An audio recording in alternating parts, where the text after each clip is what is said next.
Hello, everyone. Welcome back to the Detour podcast, where we talk all things related to the topic of unconventional success and upcomings.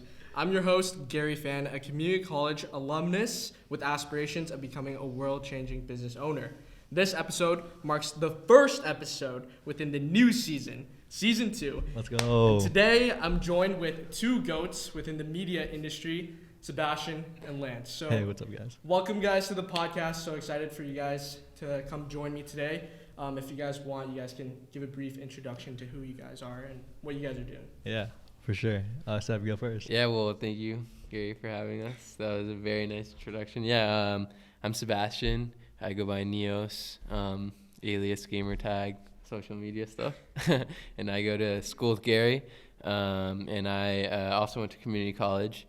So when I checked out this podcast, I know he's talking to a lot of people with non-traditional paths, so I really liked it. And we're in LA, here at Pluto. Yeah, it's kind of a little bit about me. Yeah. Hey, what's up, guys? I'm Lance Sanchez. I go by Lance Sanchez on social media. I currently am a photographer, videographer, and a creative director. Basically, my background is I'm 20 years old. I still go to school. And yeah, that's just like a little run synopsis about me. Super cool. I feel like both of you guys really embody the idea of the unconventional success, unconventional path. So I guess the opening question, like, what have your guys' experiences been? What's like your guys' origin stories? So if you guys don't mind telling the podcast, the audience, a little bit about like where you guys came from, how you guys started, and like how that led to where you guys are now. And you guys can go in the same order, Seb and Lance. Okay. Yeah, well, I grew up in Boston. My parents and my family is originally from Mexico. So I grew up in Boston. You know, Boston is a very academically competitive place. You know, LA, everyone wants to get famous. New York, everyone wants to get rich. Boston, everyone wants to go to Harvard. I mean, that's what it is. Right? Yeah. I mean, you get it. Yeah. And so, you know, I struggled kind of in school just because everyone was so cutthroat and stuff. So high school, I bounced between a couple different high schools. I went to a public school, and then I got in trouble with my family, and I went to school in Mexico for a year. And that was very, very interesting. It was during a very interesting time in Mexico. You know, the U.S. is just a much safer place, so things happen. And then I went to boarding school, and then I went to a private university, and then I dropped out. Yeah. And then I worked, and my work paid for community college, and then made a little plan and stuck to it to try and get into Cornell. Which, yeah, you know how the community college Cornell grind is. You just have to take certain classes and get your A's, and it's a game. And and then, you know, had good extracurriculars because of people like Lance helped me along the way. Work on social media projects and stuff. So I you know, in early high school I started playing video games. Made little video game YouTube videos. I love FaZe Clan, if you guys know who that is. Now they're a huge thing. And then just build, and have like this small social media production company. Just love the space. And yeah, me and Lance have worked on multiple projects that we can get into and talk about and share some stories. And yeah, that's a little more in-depth intro. Yeah. Dang, that's so awesome. Yeah. Yeah. So basically, I grew up in New York City. My parents come from the Philippines, and growing up in New York was definitely a different type of enriched environment. Throughout my whole life, I was in Catholic school, so I was in private school all my life up until I guess like when I moved out here to California. But more background on that is, I think I really was interested in the camera. I was interested in videography. I was interested in taking photos. I think the first camera I got was when I was like 13. I wanted a GoPro for Christmas, so I got the GoPro. And with that came just like a lot of just diving into content. I love like the Casey Neistat type of content niche. And coming from New York and him living in New York, I think was really cool. of like sharing those experiences of like showing the city in a different light. And throughout that, I really wanted to get my first DSLR camera. So I started getting to like how can I just searched up on the internet how to make money online, and I started watching YouTubers who did like reselling and stuff. So I did a lot of like Supreme reselling at first, and that got me to the point where like I was just linking with other people through social media and seeing how they are able to buy quantities of hype items and reselling it to the community who really wants them. So I started to just make enough to buy my first camera, and that was when in the transition process, I was in my sophomore year.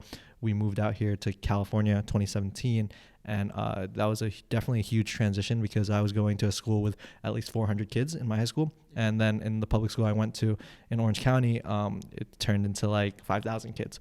And right away, I think I was involved in a different environment because of the different types of people I met, because everyone in my old high school was Catholic, religious. And then when I moved out here, I was introduced to people who aren't religious, who come from different types of backgrounds and families. And that was really interesting to me.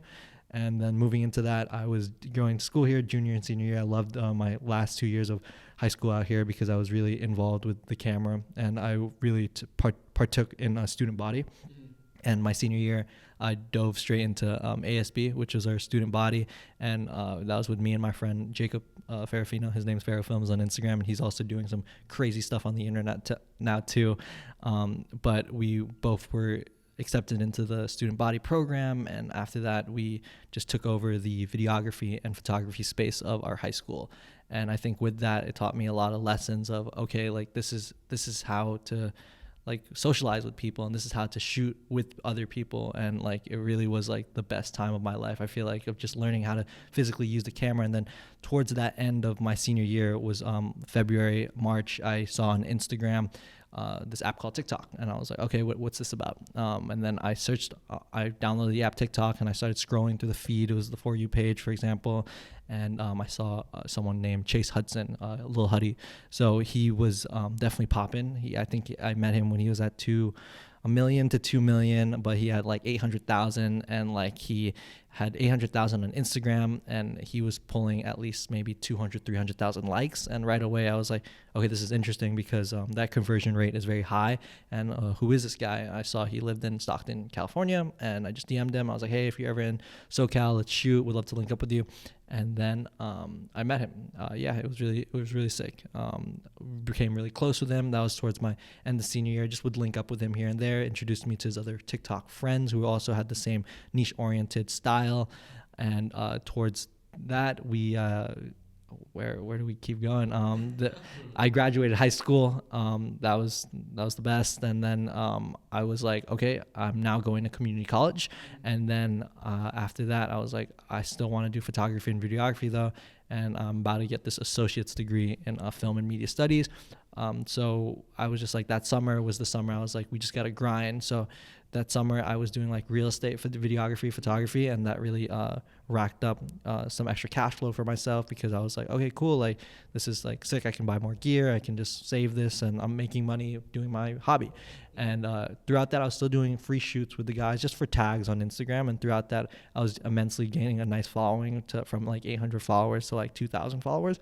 And this was around now, I would say June, July, the summer when there was VidCon 2019, which was in Anaheim, California, and it was right near me. So it was like 15 minutes every day. We'd just go to the convention center with the guys. And this was when VidCon was still very much YouTube presence and YouTube people. And these TikTok guys would get more mobbed in a sense than the people on the YouTube lineup at VidCon. And right away that struck out to me. So I was creating a ton of content with my friend Jacob. And throughout that, by the last day of VidCon, which was like a 3-day event, just kept taking photos. I was immensely gaining also a nice following on Instagram, and slowly gaining a following on TikTok. And throughout that, it was just really insane just seeing like their followers come up to them in real life, and like really the meaning of that for these girls or these people who want to meet their favorite influencer. And throughout that, by the last day of VidCon, I was invited to go on tour with these guys. And these guys said, the tour manager just came up to me and said, hey, come on tour. We want to bring you and your friend Jacob. We'll pay you this amount. And it's 2 weeks. Everything's paid for. And all you have to do is shoot content, 1 day turnaround time. So right away, I called my parents. I was in downtown Disney, just shooting with the guys. We were having dinner. And I was like, Mom, like, Dad, like, I'm going on this tour. I'll be with Jacob. Everything's paid for. We leave tomorrow. Yeah. So that night I was literally packing my bags. I got like so much like extra gear just in case needed for tour. We also got like my friend Jacob, like he needed a laptop, so we bought a laptop that night. And throughout that whole experience, it was just like immensely crazy because like the next morning I woke up and we were at LAX going to Boston. So the tour started in Boston. It was a 2-week tour. We went from Boston, New York, Philadelphia, Atlanta, Dallas, Houston, or Houston, Dallas, whichever. And it was 6 cities, 2 weeks, and I was shooting content every single, like a recap meet and greet. And throughout that time, it was just insane. Of just the biggest show we had, I guess, was like 8,000 girls, and the smallest show we had was like 3,000 girls, and like just like a ton of fans like selling out their merch, and it was just a great time in general. I will never forget those times with those guys. It was really coming up with them, and like throughout that 2 weeks, I gained after the 2 weeks, I was at like 30,000 followers. Dang, that is crazy. Those are both like awesome intros. Like I feel like I'm already getting a sense of, all this legendary GOAT energy in the room right now. But no, just to echo what you're saying with, I guess, flipping and stuff, I think you're really dripped out today too, so looks cool. And student government, I was also in that too, so it's really nice to see like all these connections in the room. But I guess something I've always wanted to ask about like the creative space and especially social media is like, do you ever go into social media knowing you will be an influencer, or is it just like a side hobby that you're doing and then all of a sudden it's like, oh shoot, this is really going somewhere, and then you take like a turn and you actually start pursuing that? So how's that like for you guys? Yeah, I mean, everyone deals with social media, which is what's interesting about your podcast is, our moms have social media, the students at school have social media, so everyone has to learn and adapt how they're going to represent themselves, how they want to live within their communities, if they want to grow a following, how low-key they want to be. And that's something, I think about and I relate with. Why I like Lance a lot too is because we're always thinking about, who can we meet through this? How can we use it in the best way? But also, LA is very complicated, so it's like, a lot of people want certain things and stuff. It's just very interesting. I'm not necessarily, I don't have a big personal following myself, which I think is a really good thing, because there's a lot of complications that being so young, I see, and I'd love to talk to. We worked with some TikTokers that have handled it very well, and some that. Honestly, it seems like they wish it never even happened to them, right? That's crazy. I never thought about it. Yeah, and it's just an interesting, different set of problems that, in LA you see, very prominently, but everyone deals with, because social media is part of everyone's life, right? So. That's crazy. Yeah. Yeah, I think like as you said, the question was like how you had worded that question. It's very interesting because you don't go into social media saying I want to be an influencer. You just go into social media. I feel like everyone I met, they were just making a funny video. They were making a silly video, or they were just making a video with their friends. And I think that relates to like the smallest creator, not smallest, the biggest creator I've met through this platform of TikTok, Charlie D'Amelio. Meeting Charlie, like she was just a girl from Connecticut, and then a year later, she's the biggest girl on the planet. Yeah. She was just a girl making TikToks with her friends at school. Another example, Addison Rae, she was another girl I had met. She was just going to college at LSU, and a week later, she's moving out here, joining the Hype House, which is a TikTok content creation house. Meeting all these guys, are they also, like, on the guy side of Chase Hudson, he was just a high school kid making TikToks and making these silly videos, and he got like also bullied in school for it. And like I feel out for these people, because there's definitely a rough path that comes with like their driven determination of saying, I have these followers and I have to create for them. And I think it's really cool being the guy. I was being like behind the scenes, and I got to see the ins and outs of like their daily lives of, like, after the video is posted, the 15-second video, they have a whole 24 hours. They have another month to just like do the same exact thing. Yeah. And I've definitely seen a lot of these phases of social media go up and down. And I think we're definitely at a new phase of social media again. Every single year, it just gets crazier and crazier. And I love the expansion of meeting new creators, because there's always going to be new creators that come onto platforms and trying to get ahead of the curve and doing like amazing stuff with these creators. Yeah, that's really crazy. Dang. I feel like I have so many more questions brewing, but I guess the first one is, like, did your parents like approve of, I guess, social media right away, like jumping into content creation, or like how is that? Because I feel like that's a tricky thing, just telling your parents like, hey, I just want to like shoot like photography or like videography for the rest of my life. So how is that? You know, Lance and I have a lot of different answers. You know, because documenting, all parents do that, right? We all have little baby videos and stuff. I like going on rooftops and stuff. Yeah. So a lot of my feed, for example, is like me sneaking onto these roofs with my friends from high school. Yeah.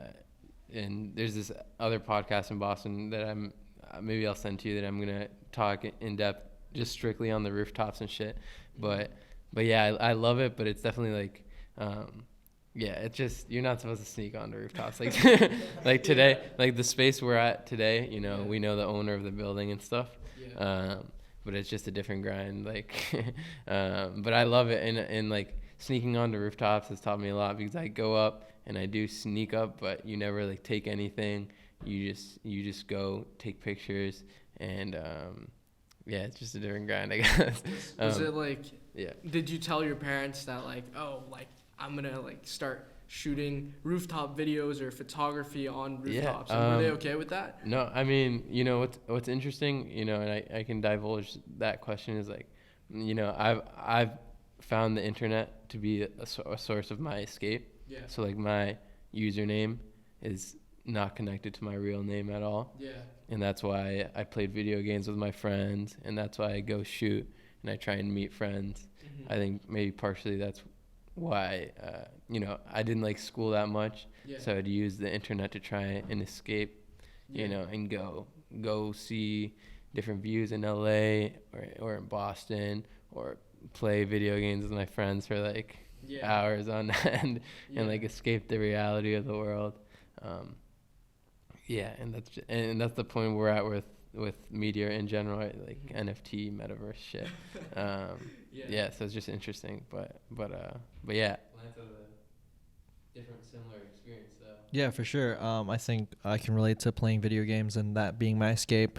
But both my parents, for example, are nurses, and coming from a family, I have cousins that are nurses. Like in Filipino culture, I feel like it's very like everyone's a nurse.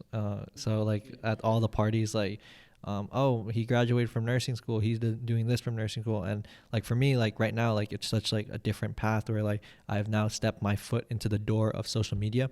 And at first, for sure, my parents were like, what are you doing? Like, is this even monetizable?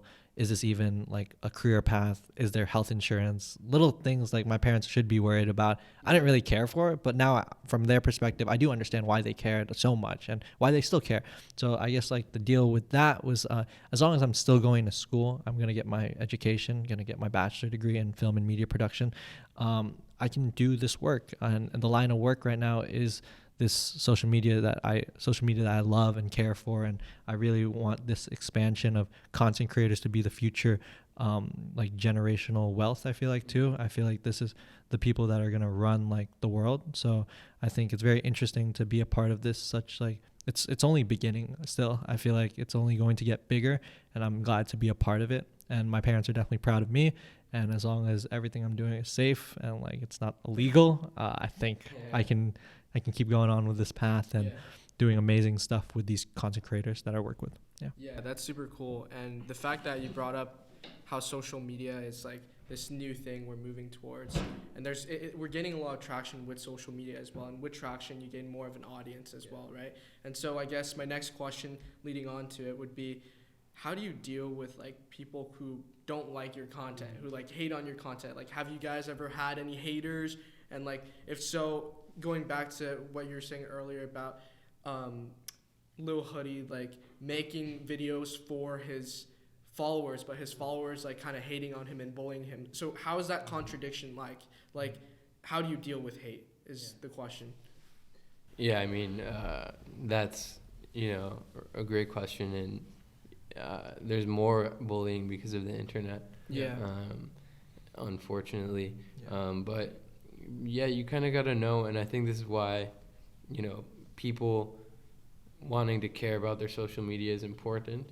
Because if not, Instagram and TikTok are made to keep you on the feed. Yeah. And if you just stay on the feed all day, you'll get fat and lazy.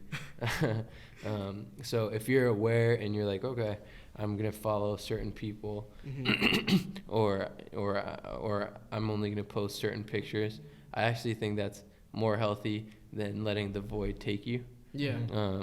And yeah, but also, I have a good core group of people I care about, and I've just been through,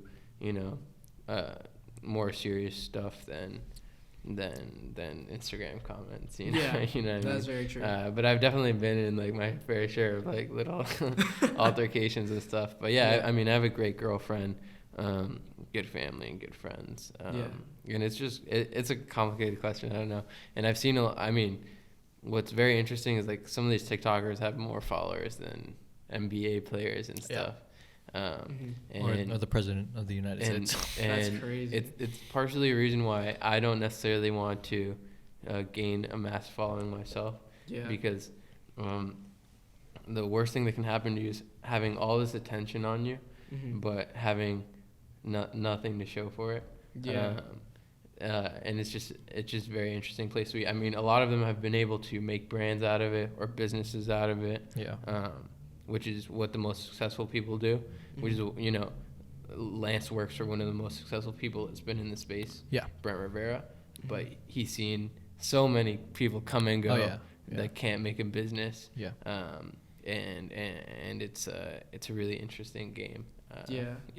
That's crazy. Yeah. How about you? I think dealing with hate, I mean, just how I was growing up, right? Like, I'm not going to respond to these comments. I'd rather just delete them, or I just don't pay attention to them.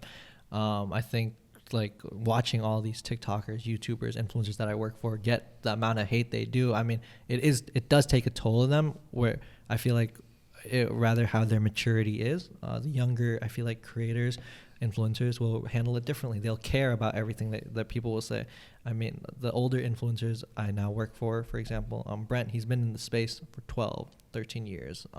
So it's crazy to see the amount of things he's went through, whether that be Vine. He went through the ages of Vine and into YouTube, into Instagram, into TikTok, and now this crazy world of even this next generation of YouTube. I think seeing how Brent handles it and the hate comments he always gets. I mean, it's very easy to pick on the guy, and I think like he's very successful. I think he's cool, and on a personal basis, on a day-to-day, I work with him, and I think he's one of my good friends and a great person to work for. So it's definitely been a fun time with him. But I think dealing with hate comments on the side of a TikToker, I mean, I work closely as Vinny Hackers, personal videographer / photographer for about 2-3 months, and like he was the it guy, I feel like, on TikTok, and he was blowing up immensely fast too. And seeing the amount of hate he gets for any little thing he does, or if he's with a girl and posts a TikTok with a girl, he gets immensely. That girl will get a lot of death threats. That girl will get immensely hate, like, because these fans just I feel like those are overzealous fans, but the real fans, I feel like, will always care for you. And as you continue to have that audience to show for, and I think it's just about creating content. And for me, I love to be behind the scenes, but I love to be in front of the scenes now too, whether that be showing like little like vlogs that I'm starting to make. But yeah. No, that's awesome. That actually brings me into like my next thing I was really curious about too. So since you guys are really into content creation, what do you guys like prefer, being in front of the camera or like behind the camera, and why so that preference? Yeah, you know, I don't know how to answer that question entirely, but I mean, I think I prefer being more behind the camera, more in business right now at this particular junction in my life. Yeah. Just because I'm very young, and I know what it takes to make it work. And you really have to prepare yourself for, you know, the internet. Yeah. And you have to be ready. You know, you have to put a lot of money into it, a lot of time into it. And that's what I've learned from being in the space. It's like these music videos don't make themselves. Yeah. And these stars don't make themselves. And these YouTubers that we watch, you know, a lot of them I get lucky, but a lot of them write down a script. And it's detailed and it's a 1-year plan. And if it's not that way, then it is just gonna get lucky and you're gonna disappear. So that's how I mean I'm just doing my research, and I would like to be a content creator at some point. But right now I like learning from people more. And, do you think there's a difference also, before we get back to you guys? Do you think there's a difference with creators that have this viral video and like try to make another viral video with like without a script and everything, versus someone who's made a viral video and is actively seeking to become like an influencer through like script making and stuff? So is there a difference between like those two people? I'll give a good example that I tell a lot of people. There's a lot of hot girls in the world. You know, all guys will understand this, but certain girls know how to use it to build something. Whereas a lot of girls are just like, they're just random and they just do stuff and they're with 10 different guys. But there's girls that will do it for Instagram, but they will actually have a boyfriend, and you know, and they'll do it to get bikini deals and to get followers and to grow side businesses. There are girls that look the exact same, but they have two different brains, and you know what I mean. And so yes, I think getting lucky and like planning is in social media is two completely different things. Dang. How about, I mean? How about you, Lance? Like, do you like, going back to the other question on, I guess, would you rather be like in front of the camera or behind the camera, since you talked a bit about having like vlogs and stuff, but also being like a content creator for other individuals? As of right now, still, I just love the fact of being behind the camera. I think it's just like so sick seeing like how they interact with each other and learning, being brought in sometimes to these immensely big meetings. Or if I was a part of the talent team, I wouldn't necessarily be at those meetings. My only concern is, I guess, if I was talent, like just making content. But like, I love the strategic aspects of growing a business. I love the strategic aspects of how are we going to use our following to grow immensely bigger and gain more than just what we have right now. And I think being on, like, I would love to be like more in front of the camera on the aspects of just showing more of the behind the scenes, because people are interested in that, and that's what I've taken a liking to. So like, I've just been making like these short, like quick, like vlogs and stuff. But going into this year, I've been wanting to do more YouTube stuff, so that should be happening soon for myself, I feel like, and that's just a goal that I've written down. But definitely for me, behind the scenes, because it's just like immensely, once again, like I get to see the ins and outs of their daily lives, and I get, when the camera's off, I can talk to them as a normal human being, not just being like, hey, like, bro, like, let's take another selfie, like, and I'll tag you in this. It's just like, hey, let's get dinner, let's just chat about like what are we doing like this next month.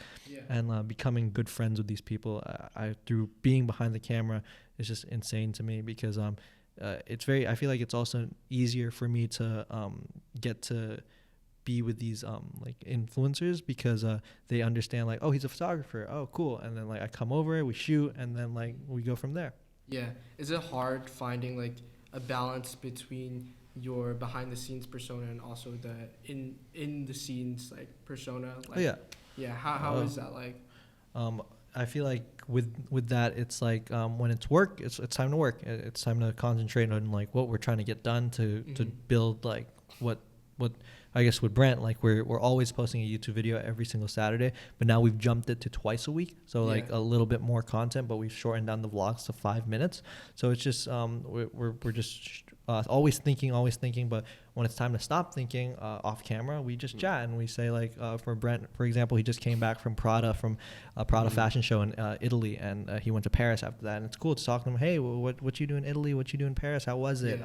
Or I was also grateful to go on an opportunity with them in last year, April. I think we went to the Bahamas, and I was able to go on the work trip, but it didn't feel like work because like at the end of the day, I'm in like the Bahamas, Atlantis, Bahamas, and I'm with like a bunch of my like friends, and I'm just shooting content and getting a lot of behind the scenes stuff for that. That was more of just like an Instagram/TikTok trip, not like a YouTube trip, but yeah, it was just insane. Just all the opportunities that I've been able to have through social media, being that guy behind the scenes, is very great for me. Yeah. Do you guys feel like there's a sense of burnout behind like content creation as well with like the influencers that you guys have worked with, whether that be like on a constant basis? Do they ever experience burnout? And if so, what is like the remedy to burnout? Like how do you counter that and like persevere and keep going with like content? Yeah, I mean, I think, you know, it like going back to a point I mentioned, like planning. We, you know, when this is what's interesting about Lance is he was working with a lot of these young TikTokers that didn't know that TikTok was going to become this massive powerhouse. And so, you know, some of them made YouTube videos and they got numbers, but like brands wouldn't want to work with them because the numbers are just little girls, it's not business, it doesn't convert, and it's not planned, whereas Brent plans things and targets certain things and makes sure that he's working with friends that are together and contracted. You know, Lance and I work in different, I want to work with rappers or something, but it's still kind of the same game. You know, Polo G is thinking about his numbers and yearly stuff, just like Brent is. And whereas like a lot of these kids, you know, weren't thinking about that, but the ones that were, you know, like the D'Amelios have a good family that, you know, they think they sit down and have a team and they think about all this stuff. And it's just interesting. And then something to bring it back to a micro level, like at Cornell, I want to make like a how I got into Cornell video at some point. Those are classic videos. And I see a lot of people making them the first second they get into Cornell. And I do want to make that video, but I want to wait and see if I even want to make that video. Why is that? Because, you know, like a lot of people just do it for the flex or whatever. And I want to do it because, you know, I want to help some community college kids. And provide some real value, which is what like real important content is about. And I just see kids at Cornell like take stories for like take pictures for stories instead of actually like doing it to like it and stuff. So it's just interesting. That's the whole world, right? Like, so it's just interesting. Do you think it's kind of toxic that way though? How everything is really related behind like social media? Like for instance, let's say I'm going out to eat with friends, you know, the first thing that people do, whip out the phones and, you know, like, oh, let me take it for the Instagram or for the Snap real quick, you know? Is that like a toxic trait that's starting to develop given the fact that social media is like only developing further to be like a bigger powerhouse? I mean, it's very complicated. I've been pretty off social myself recently. I'm trying to work with more and more people, but it's different. Like Lance loves it and does it for a reason, and like I'm trying to find my reason right now. But most people just do it because I don't know, that's what it is. I guess my strategy behind that, like if I'm at a restaurant, like I feel like if I don't tag the restaurant, I couldn't like that's one missed opportunity to be in their DMs. So like I feel like if I'm in their DMs and I'm saying like, yo, the food is amazing, thank you so much, that's one step or close for me to being in a brand deal with them, or meeting someone on the marketing team saying, hey, like we have this influencer event, make sure to pop out with your guys, and your food can be comped, or like you will pay you for this deal. And for me, like when I'm with my family, not really, but like when I'm with my influencers, like I can't miss out that opportunity sometimes. And sometimes I don't, but of course, like it's just natural habit. And is it a little toxic? Yes, but like I only do it with the people that like are comfortable with it. Like if I'm with like my high school friends, like no. But like if I'm with my influencer friends, like sure. Yeah, it's different from a flex, you know, because you're trying to work with people. Exactly, I see it as a business opportunity. Yeah. Dang, that's crazy. Yeah, it's interesting stuff. Yeah. I guess going back to the whole idea that you guys kind of came from college as well, I feel like you guys are really accomplished people outside of college too. So like, why stick it out? Like, why stay in college? You know, like you guys are so successful outside. Like, why pursue this education at 4-year? You go first. Yeah. Oh yeah. I think it's because my parents came over here from the Philippines to like, I guess like have a child, for example, and the child is me and my little brother, and for us to go through the American schooling system and to get our degrees, and I understand that from the traditional route, and I want to make them proud on that aspect. So I mean, I'm already in too deep. I'm a junior at ASU, and I feel like I'm just gonna finish this out because that's my promise to them, and I just want to make them proud on that aspect. But I know I'm making them proud by working, and me working has been like that translation of, as long as I'm in school, I can do this job, I can do this work, and like that's just like they've left me alone on that aspect. As long as I'm getting good grades, I can keep working in this social media space. Yeah, that's cool.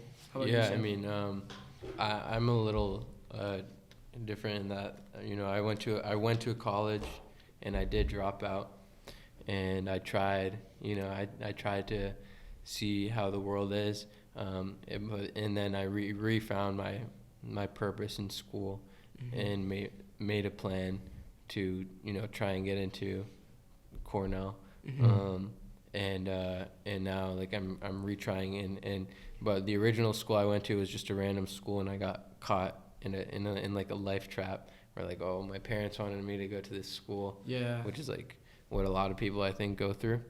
And when I ran it back, I was like, no, I want to go to this school, or else I'll do something else in life. I'm not going to go to a random school. I'm not going to let the world push me in a certain direction, you know. And you know, I failed classes in high school and stuff, you know, like, and a lot of kids at Cornell, they've never gotten a B, true. You know, that is true, yeah. But I was like, no, I want to make it happen. Even though I'm a little older, even though I've failed classes, even though I don't want to work in banking and I'm a little weird, I want to make it happen. And so, I think, you know, I shit on it a lot, but school is important at the end of the day. But only if you make it important. If you just go to a random school and you let life push you around, then that's tough. But and for a lot of those people that may be listening, you know, I've refound myself through community college, which is a great alternative. I definitely can relate to that. And it makes sense financially for anyone in the United States. And it gives you time to think about what you want to do. Most definitely. Yep. Was that like the it factor that made community college something that was like, oh, like it went from, because I feel like there is a stigma, and I talked about this within my first season too, of just community college is just like, a lot of people think of it as a place where like dumb people go, or like the not smart people, non-successful people go. So what was like the it factor for you guys for community college? Was it just that, you know, it's cheaper and like you have time to grow there? Yeah, I think. You want to go first? I think for me, I mean, once we were at like the college admission, like it was hosted at my high school, like the different colleges you could go to, and like I saw the community college option, and they were like, oh yeah, your first year is free, and like if you do this, you get your second year free. I'm like, free? Like that sounds great. Like why would understand? Like all I have to pay for is gas, and like somehow you can still get that comp that like You some can, community. yeah, you like, can. you get the Especially gas in comp for you. California. You can get like the food comp for it. And I was like, what the heck? Like I'm doing this for free. And I think what struck out to me was that all these people at community college it was not like your high school. It felt like high school a little, but it felt like a lot of people were still driven on the aspect of like they didn't really know what they're doing yet, so they're here to figure it out. And I love the show called Community. It's about community college, and like I was watching that while going through community college, and I was like, yo, this is this is so fun. This is so funny. And I think with that, I was still pursuing social media, and I started to figure out, okay, like after like during those times, like I remember the first week I started community college. By the 8th day of community college, I got called to go on a trip to New York, and like we went to New York Fashion Week, and I skipped school for like 4 days, and I told my teacher, I was like, hey, like I'm doing this, and like they understood. They were like, oh, okay, the work's gonna be on Canvas, and I was like, oh, okay, cool. And like hearing that, I was like, oh, okay, like maybe this social media thing is possible. So I went to New York for 4 days, and next thing you know, like instead of in the classroom, I'm like hanging outside of a helicopter because like we were shooting in a helicopter, and like it was so immensely so much fun, and that was like my first like I guess opportunity of saying like, oh, okay, this is it, like this is how I can keep going. Yeah.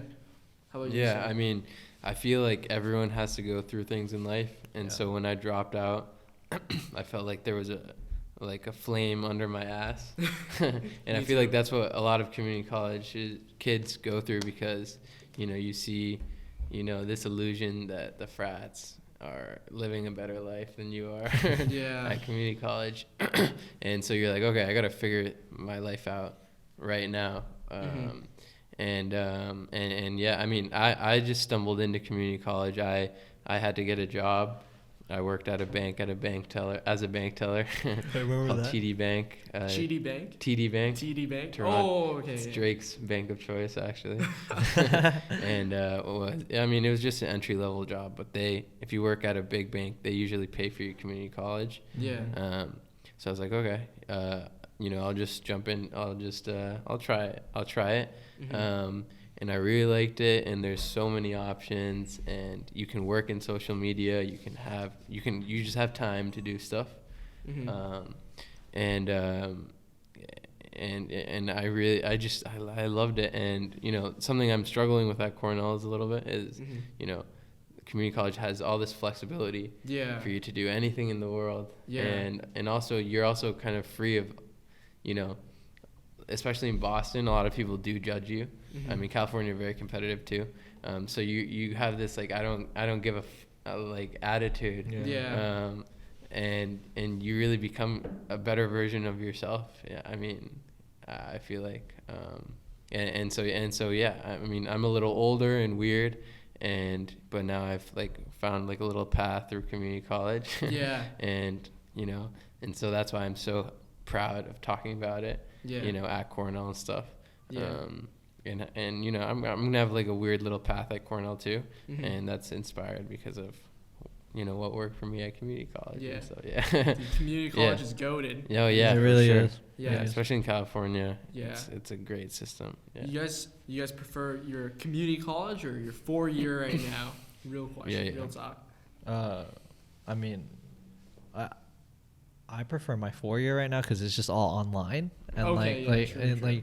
But like I wouldn't take back anything about like having the community college experience. Like the friends I got to meet through there, and there were some high school people that went into community college with me from my exact high school, and I was like, I didn't really know them in high school, but then I got to know them in community college, and I think that was really cool. Just like saying, oh, okay, cool, like blah blah, and like we had like passing period or like breaks together, and just meeting like them through that, and I think that kept going through the mindset of me like I can keep linking with people, and I think throughout that aspect, that was when I met Seb around this point. I was a freshman in We're both community college, right? yeah. And then he next thing you know, Seb calls me on a FaceTime. Yo, I'm coming out to LA. Like as he's boarding the plane, he says like, meet me here. And I look at the address, and it was at the TikTok headquarters. And I was like, what the heck are we doing here? And then, like next thing you know, I was like, okay, I want to meet this guy. I mean, I got a free hoodie out of him, so sick. Yeah. And like my friend Chase Hudson had worked with him, so that was cool. school. So Yeah. I was like, I want to meet him, and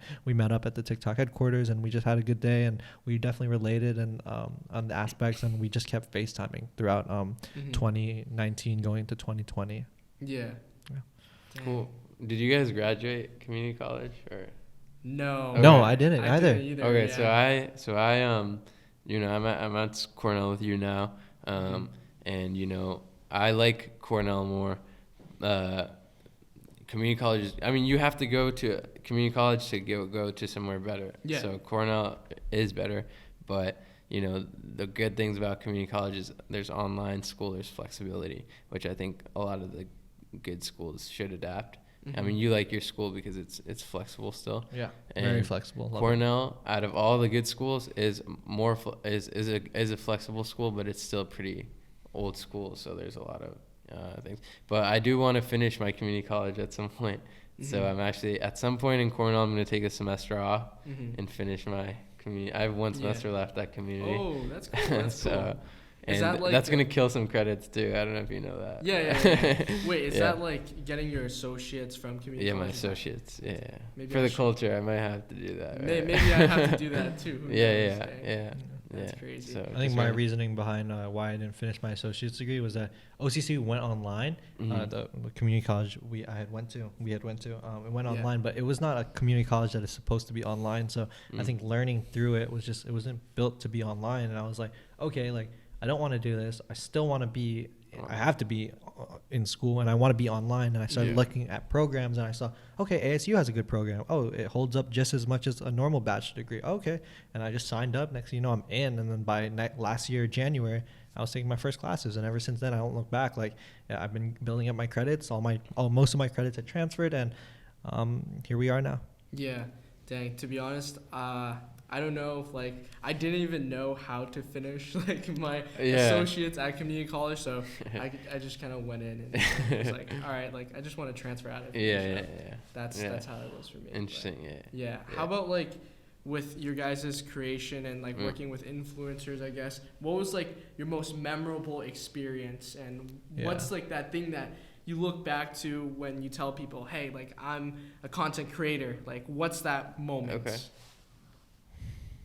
I mean, that's a good question. I mean, There's so many. There's you know, because especially you have to make what I like about it is you have to go out and make life interesting. Yeah. So I love that about making content and stuff. I mean, an interesting moment. I made these fake Celtics passes. Yeah.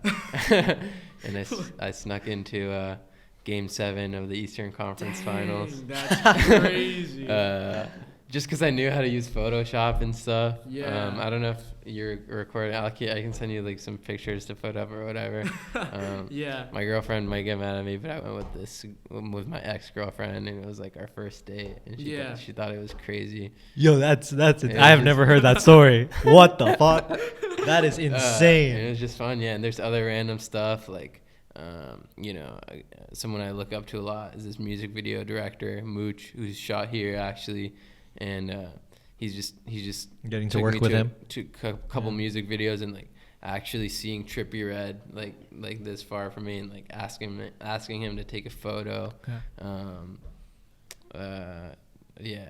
don't know. Yeah, you have any cool stories? Crazy. I think the coolest story from this year so far was being able to go to Cancun. That was only like a week ago. I mean, I was in Cancun with like my influencer friends and like some of their outside friends, and being able to go on this trip with them and creating content, and like just now being able to travel as work too. And I think my most special moments out of social media is the tour I went on, because without that tour, it was that stepping stone of like, okay, you're in this now. And ever since then, like I will always look back on those moments of like, oh, those 2 weeks just like grinding and working, but like now getting here, like I wouldn't take anything. I don't regret any of that. And also like biggest moments out of last year, I feel like, was being able to go to like the SoFi Stadium for a Chargers game, and being able to go with the group I work with Brent Rivera and like all the other creators, and like it was super random, super last minute, but we got to go into like the suite level access of like the the owner suites and like being able to be like presented like these cool like you got to eat and like I don't know, just like it was a cool experience overall. And like with that also like with we were called Amp Studios, Amp World, being able to grow the channel. When I was handed over the channel last year in February, they were like, okay, we're at 250,000. We want you to start making the group YouTube videos, and we want you to grow this and expand it. And I was like, okay, let's do it.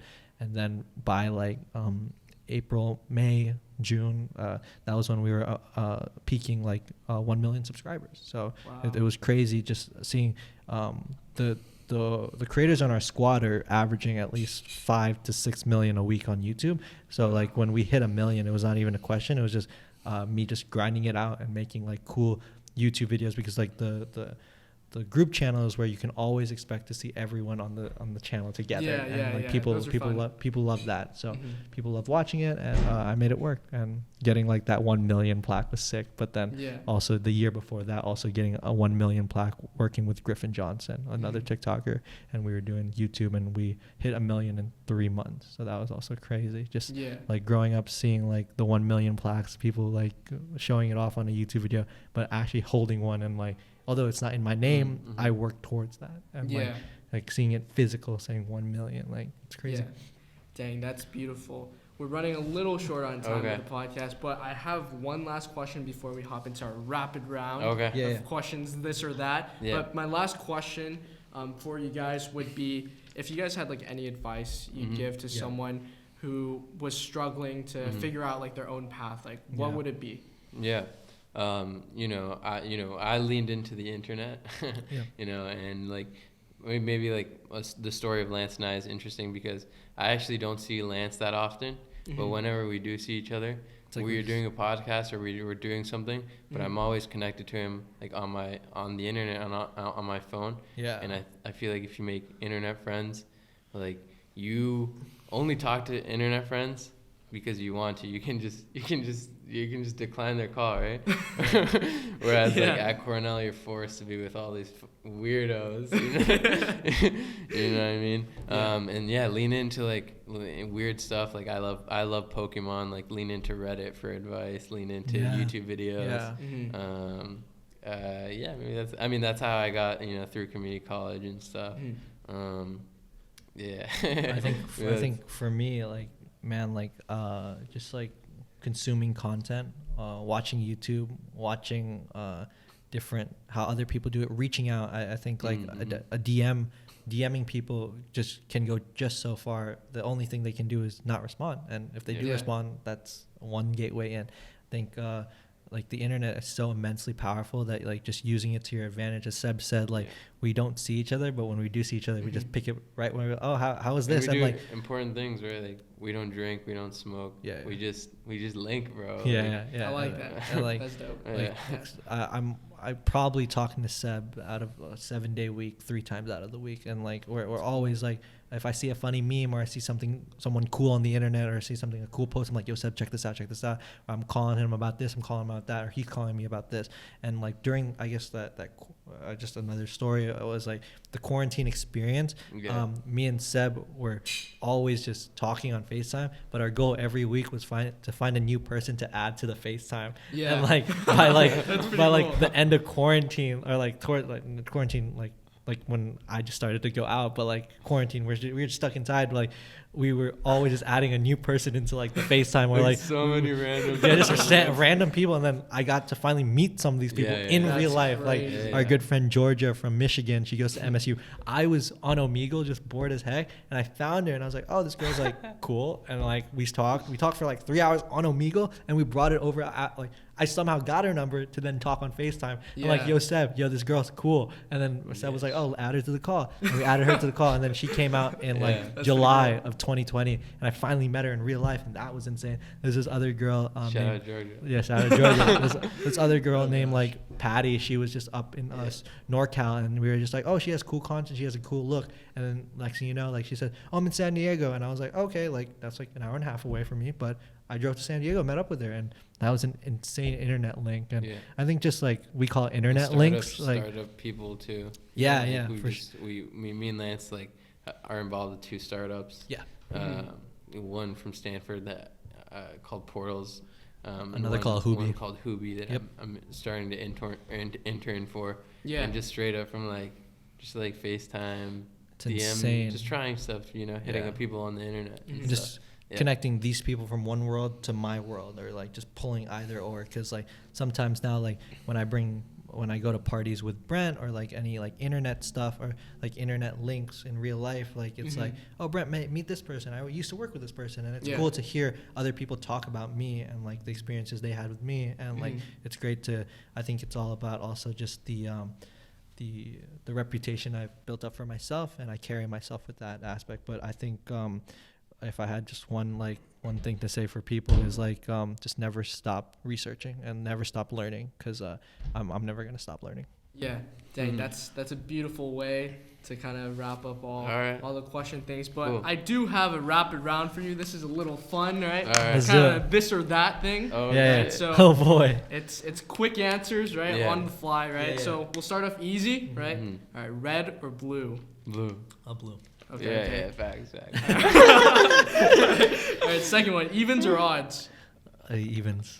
I'd say odds, no. I actually just started I played roulette for the first time in the Bahamas, and it was insane. Like playing like roulette, it was literally insane. Oh my And god. like yeah. Yo, 7's kind of a sick number, though, no? Yo, that's actually a funny That's the story. lucky number, no?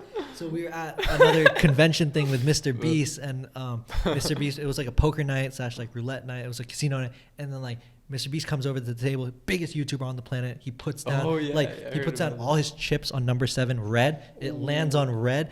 7, everyone goes crazy. That's and like it was like And literally Mr. Beast, cleared everyone, bro. yeah, Isn't that like funny? just the power, like meeting him was He's just like- like being in the same room with him. I was like, yo, this guy runs YouTube, and like that's a side Yeah. thing. That's crazy. So Anyways. odds? I'd say odds. I'd say even. All right. Okay. Anyways. This one might be an easy one. Pokemon or Yu-Gi-Oh? Oh, that's actually a hard one, bro. Oh yeah. Yu-Gi-Oh! I actually never played Pokemon or Yu-Gi-Oh. Shit, but which one would you say? I would play Pokemon. Like I think Okay. Pokemon. Okay. I think Um, Pokemon has such for like. sure. So Pokemon's more chill, but Neos comes from Yu-Gi-Oh! Actually. And Neos is a little more. I mean, Yu-Gi-Oh! Is a little more methodical game. Yeah. Big brain game. So I'm gonna say Yu-Gi-Oh! But both are lit. Yeah. Okay. Cool. Next one, short content or long content? Oh, okay. Interesting. Um, Both are super important, right? Yeah. I see it on both aspects, but I think short form content is what gets people into your long form Yeah. content. So if you stop creating short form content, people are not going to be like, yo, who's this guy? Because if you don't make that funny one TikTok meme or Instagram like meme, people are not going to be like, oh, like let me check out more of this person. So I think short form is definitely the newest wave because of the attention span of people, and people, it's the ability to scroll. It's next. Yeah. Whether short form, long form, you have to like sit down, watch it, consume. Yeah. Dang. So what do you think, short or long? Short. Okay. Well, I think that's true. I think the most important projects I've worked on, though, and thinking about it, have been long form content. I've made a lot of short videos. Yeah. And they usually do better, actually. Yeah. But I think the ones that make a difference, or that I think are the ones I'm most proud of, are the long ones. Okay. Yeah. Yeah. For sure. Yeah. All right. I'm definitely proud of my long form content too, but I think Yeah. short form is just a lot of fun for me right, Right. I mean, both super important. Yeah. Okay. Cool. Next question: Instagram or TikTok? Okay. now. I'm gonna say Instagram. Yeah. I'm gonna say TikTok because TikTok is the conversion rate from Instagram to TikTok is not high, but the conversion rate from TikTok to Instagram is high. So if you get a pop in TikTok, you can convert that to Instagram. Gotcha. Yeah. I mean, TikTok is super important, but Instagram Reels I think is gaining a lot of market share on TikTok. Most definitely. And I also, everyone is on Instagram, which is why it's superior. Yeah. Just on sheer numbers, but TikTok's very important too. But yeah, I'd say Yeah. Instagram. Okay. For sure. All right. Next question: West Coast or East Coast? Yeah. Oh shit. I think without the East Coast mentality of Yeah. grinding, like the New York hustle, very fast paced, like growing up, taking the bus and subway, like it's not the like in Orange County, like you can just say, hey, what's up? Like in New York, it's like keep walking, I'm walking, like fuck off, like and I think like having that mentality of like hustling is so great. I would say East Coast. I mean, you know, we just grow up a little differently than the green juice smoothie LA kids, you know what I mean? So we just grew up playing hockey, like fighting each other, and it's just a little more raw. A little bit more raw. Yeah. And I mean, Lance from East Coast, so I mean, it's just interesting. Like a lot of our friends are East Coast in LA and stuff. So it's interesting. I think the East Coast people will make LA. Okay, for sure. What about you? What do you think? Ooh, all right, that's tough. Because you're from here, right? So. Yeah, I say I really like seasons. So I think the seasons switch it up. Like that's the other thing working with Brent is like we never have to worry about weather, but like if we were in an East Coast like place, like we'd be like, fudge, we can't film today, it's raining. Like when it rained in the beginning of January, we're like, what the heck? Like what do we do now? Yeah. I think it was a real shock because like I came from like sunny weather, California here, and just going over to the East Coast, like especially Ithaca, like it rains like almost like every single day, or it's like cloudy, right? So I'm like, dude, what is this, right? So, I mean, I think East Coast for the seasons, but West Coast for like maybe like the consistent weather. All right, All right, next question: Nike or Adidas? Oh, word. I'd say Nike. I think like Kanye going from Nike to Adidas really states where like it is. Adidas almost took over though. You know, top 3 people that inspire me. This guy named Jerry Lorenzo. He's the founder of Fear of God. He works with Adidas now. You know, Adidas has almost killed Nike, which 10 years ago seemed very crazy. So it's interesting. Yeah. All right. Marvel or DC? Marvel, I guess. I don't really know too much about the comic stuff. I'm a huge Marvel fanatic. I don't really know DC that Oh, really? So, yeah, Marvel too for me. All right, this one, I don't know if I can say this one. Actually, I'll say it. Charlie D'Amelio or Dixie D'Amelio? Oh, shit. It's interesting. That's an interesting topic. I mean, I've only met Charlie. I know Lance has met both, but only Dixie follows him. So I'm going to say Charlie. I worked with her for a music video. Yeah. And she was very nice. She was just, it just made sense why she's so successful to me. I haven't worked with Dixie, but I've worked with Charlie on 2 occasions. My first occasion with her was James Charles, and another occasion I worked with her was with Seb at a music video for Chase Hudson. So definitely Charlie. Sweet girl. Oh, word? All right. But Dixie's swaggier though. Yeah, Dixie definitely has drip. I like her style. For sure. All right. Respectfully. Last this or that question. There is a right answer to this. Oh, wow. Joe Rogan podcast or Detour podcast? Oh, shit. Bro, Detour podcast. Bro. No, keep it real. Joe Rogan is legendary, bro. He is a goat. You study him a lot? Or? Yeah. Okay. I watch a lot of his content, too. Okay, he's from Boston. I don't know if you knew that. But, I did not know that. But he's in Cali now, though, right? No, he's in actually Austin, Texas. He was in LA, and now he's in Austin, Texas. Detour podcast, baby. Let's run that up. Yeah. All right, well, that's going to wrap it up for the first episode of the second season of the podcast. I'd like to thank you guys again. Yeah, thank you for having us. What the heck? Yeah, and if anything within this podcast resonated with you in any way, feel free to share it across all social media platforms and tag at detour.podcast. If you guys would like to follow Seb, what is your at?